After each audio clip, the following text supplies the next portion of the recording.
నమస్తే అండి, నా పేరు లక్ష్మణ గుంటరెడ్డి, షార్ట్ సర్వీస్. ఇప్పుడు మనం స్టీల్ ప్లాంట్ రోడ్లో ఉన్నామండి, టోల్ గేట్ దగ్గర.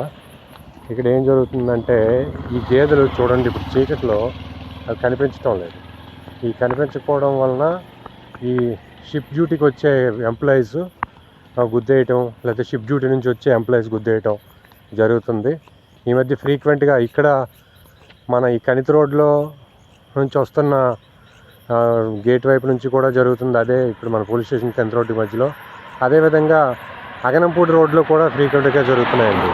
ఈ మధ్య ఒక ఆయన రిటైర్డ్ పర్సన్, ఆయన వాకింగ్కి వెళ్ళి వస్తున్నారు. ఆ గేదెని ఇచ్చేయకపోయి ఇంకొక ఆయన ఎవరో గుద్దేయడం జరిగింది. అదేవిధంగా ఒక ఆయన గేదెని గుద్దేసి పడిపోయాడు. సో చూడండి, ఇప్పుడు కనిపించట్లేదు అసలు. సో ఇమీడియట్గా యాక్షన్ తీసుకోవాలి కన్సర్న్ పీపుల్. ఈ నైట్ టైం ఈ డ్యూటీ అవర్స్లో అట్లీస్ట్ డ్యూటీ అవర్స్లో కొంతమంది హోంగార్డులను పంపించి ఈ వెహికల్స్ ఇటువంటి ఈ జంతువులు రాకుండా, ఈ గేదెలు రాకుండా చూడాల్సిందే కోరుచున్నాము. Especially night duty and early hours duty ఈ ప్రాబ్లం అవుతుంది. Thank you very much. నా పేరు లక్ష్మణ గుంటరెడ్డి, సర్వీస్, విశాఖపట్నం.